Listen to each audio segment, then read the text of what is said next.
Checking with meteorologist Barrett Vinson now. Good morning, Barrett. Good morning. Faith, you had to get outside yesterday. I did. Okay, She did. good. She went for. You said you went for a walk. For a walk, and I didn't enjoy it one bit. So I don't even know why. Okay. Well, if you get outside later this week, you won't enjoy it even more. So hopefully, Yeah, stay indoors later this week. You said earlier, I think it was the great indoors. Which is great. You got to. Is that coined? Is that Is trademarked? that coined? Maybe I could embroider it on a pillow or something. I'll make you a T-shirt. Well, today will be a great day to enjoy the great outdoors. How about that? Seeing 55 degrees so far this morning. A bit chilly out there.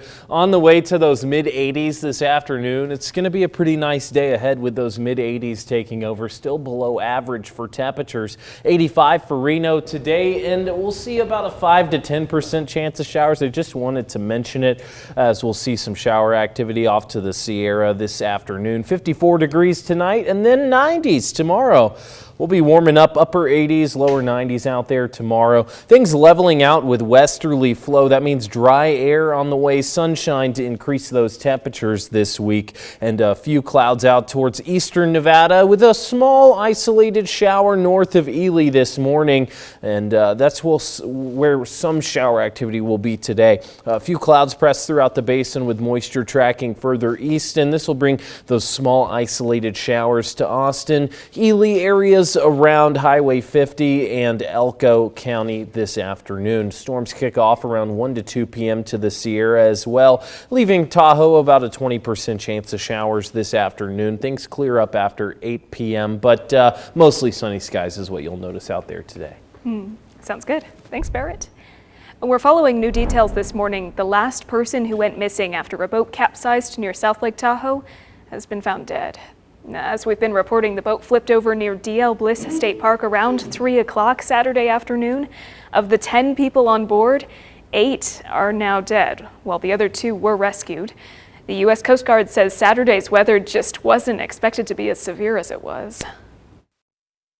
The terminology I've heard for it is a microburst storm that kind of came in. It was an unexpected weather event, and what that brought in was approximately around 30 mile per hour winds, which created the conditions for a 6 to 8 foot wind chop. Some reports put the wave heights at up to 8 feet. Hunter Shambell also says it was about 20 degrees cooler than expected for this time of year. The Coast Guard is urging everyone to always wear a life jacket and pack flares, beacons, and VHF radios. They also say if you're out on the water during a weather event like this, get to shore immediately.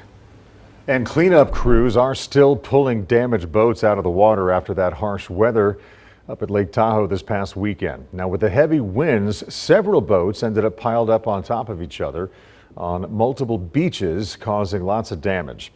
Owner of Lake Tahoe Diving and Environmental, Chris Kears, says they spent over 10 hours on Sunday pulling boats out of the water, starting with the mess at Camp Richardson. There was a big pileup right at the head of the dock, and we just started plunking them one at a time. Started with a fishing boat, worked our way in. It was a jumbled mess, but we got 7 of them out by noon. Well, Keir says he will be back out there today to recover any more boats that still need to be rescued. That's a tough weekend for the lake. Yeah. We'll move to fire watch now. The Connor fire burning south of Gardnerville is now 51% contained. The blazes burned almost 18,000 acres since sparking last Friday at a home in the Carter Springs neighborhood. All evacuations from the fire have been lifted. And because of the increased containment, Topaz Lake is reopened to the public. It had been closed to accommodate those firefighting aircraft. And speaking of fire, heads up here because summer fire restrictions are in effect in Incline Village and Crystal Bay.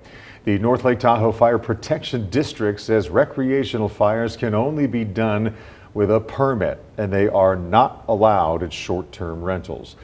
But barbecue grills are still allowed, but they should be used safely and should never be left unattended.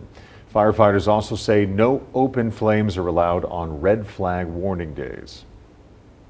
We're following new details this morning on a deadly crash that happened in Mineral County last week. Nevada State Police say on Thursday, 86-year-old Edward Wesley Hildreth died after a semi-truck hit the car he was a passenger in. It happened on State Route 360 about 30 miles south of Mena. First responders took the car's driver to the hospital, and state police booked the semi-truck driver into the Mineral County Jail. They did not release his charges.